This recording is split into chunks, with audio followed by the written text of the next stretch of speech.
এই মানুষেরা কি জানে বাজেটের মানে? যাদের দিনরাত কাটে পথে ঘাটে কঠোর পরিশ্রম করে।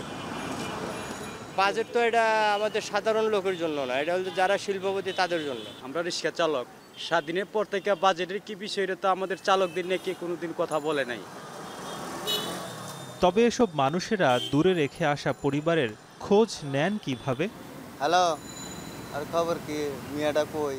তোয়েবালের মতো মানুষেরা একটি ফিচার মোবাইল ব্যবহার করেন শুধু পরিবারের খবর নেয়ার জন্য, কিন্তু তার খরচ কত? বাড়িওয়ালার লগে বেশি কথা কই, ভাই বোন হ্যাঁ করে লগে কথা কই। আগে 49টা লোড দিলি 2-3 দিন 6-7 দিন যেত, এখন 2 দিনই যায় না। প্রতি বছরই বাজেট ঘোষণা হয়, নানা ধরনের হিসেব নিকেশ হয়। তবে এই নিম্নবিত্তরা জানেন না যে তাদের ওপরে কতটা হিসেব বেড়েছে নাকি কমেছে, এবং প্রতিবারই মোবাইলের খরচও বাড়ে। দিনে কি পরিমাণ খরচ হয় সেই হিসেব নিকেশ এই নিম্নবিত্তদের কাছে থাকলেও মাসে তাদের খরচটা কেমন এবং গত কয়েক বছরের তুলনায় কতটা বাড়লো সেই হিসেব কারো কাছেই নেই। অল্প সময় কথা বলে মনে করেন মিনিট শেষ হয়ে যায়। আগে এটা তখন বেশি ছিল, আমাদের একটু সুবিধা হইতো। 20 টাকার উপর খরচ করি নাই, মানে অতিরিক্ত 20 টাকাতে মনে করেন অতটুকু কথা বলি না, তার আগে কেটে যায়। শুধুমাত্র এই নিম্নবিত্তদের জন্যই নয়, মুঠোফোনের বাড়তি খরচের বোঝা মধ্যবিত্তদের ওপরও প্রভাব ফেলছে। এতে অন্যান্য খরচের সঙ্গে মুঠোফোনের অতিরিক্ত খরচ তাদের জন্য বোঝা। 20 টাকা এত মিনিট পাওয়া যায়, এত মিনিট এরকম করে কিনি আমরা, কিন্তু রিসার্চ করে এভাবে কথা বলি না। তো সেই ক্ষেত্রে এইভাবে আমরা কথা বলি এখন ব্যয় বাড়ার কারণে। 25 পয়সায় কথা বলা যাইতো প্রতি মিনিট, কিন্তু এখন দেখা যাচ্ছে প্রতি মিনিট 1 টাকার উপরে। আমরা 300-400 টাকার মধ্যে মাস শেষ করতে পারতাম ইন্টারনেট এবং কথা বলার মধ্যে দিয়ে, কিন্তু এখন এমন হয়েছে যে আমাদের মরার ওপর খাড়ার গায়ে।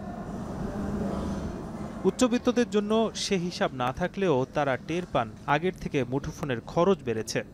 আমরা অনেক সময় রিচার্জটা করার ফলে আমরা বুঝতে পারছি না আমাদের টাকাটা যে ট্যাক্সে যেটা গিয়েছে সেই ইম্প্যাক্ট আমরা ডিরেক্টলি বুঝতে পারছি না। নেটের তো আসলে আমাদের যে ফুল 1 মান্থ প্যাকেজ যেগুলো থাকে ওগুলো নিতে হয়, ওই দেখা যায় যে ওই জায়গাতে ওই ব্যালেন্সটা শেষ হয়ে যায় তাড়াতাড়ি। আমরা যারা ওয়াইফাই জোনে থাকি কিন্তু আমাদের ওই জিনিসটা ওইভাবে নজরে পড়ে না।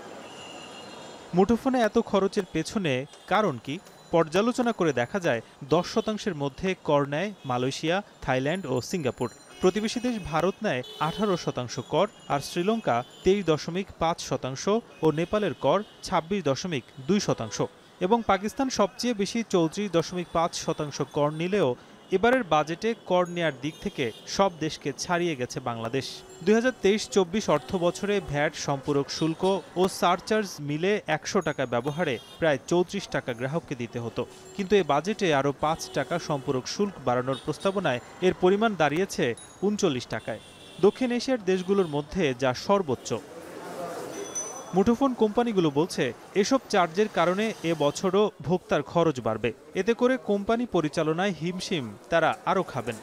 সাউথ ইস্ট এশিয়াতে আমাদের কনজিউমার ট্যাক্সটা সবচেয়ে বেশি, যার কারণে আমাদের কিন্তু মানুষের উপর বার্ডেনটাও বেশি পড়ছে। এটার কারণে আলটিমেটলি কিন্তু মোবাইল অপারেটররা সাফার করবে।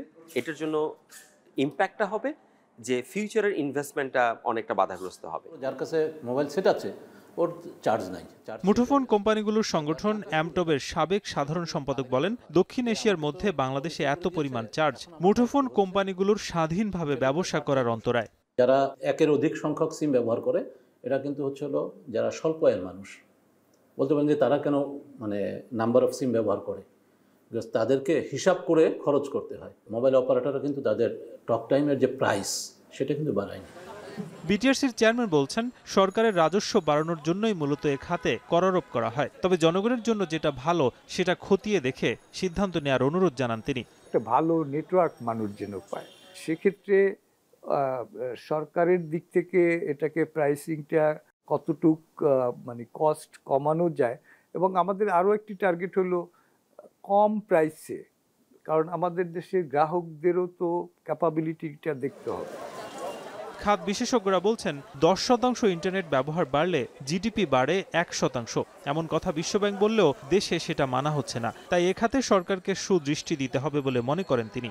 এই যে ট্যাক্সটা বসানো হলো তাতে যেটা ক্ষতি হলো আমাদের, সেটা হলো আমরা তৃণমূল পর্যায়ে মানুষের কাছে তাদের ব্যয়ের আয়ের ক্ষমতা কম, এবং সে জায়গাতে এটা অ্যাফোর্ডেবল হবে না।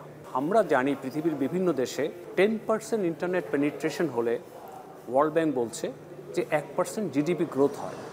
সাধারণত কোনো খাতকে অনুৎসাহিত করার জন্য সারচার্জ যুক্ত করা হয়, তাহলে কেন টেলিকম খাতের ওপর সারচার্জ যুক্ত করছে সরকার, এমন প্রশ্ন বিশেষজ্ঞদের। নাজমুস সাকিব, এখন, ঢাকা। শিয়া বাটার, অ্যালোভেরা ও ভিটামিন ই সমৃদ্ধ লিলি বিউটি সোপ।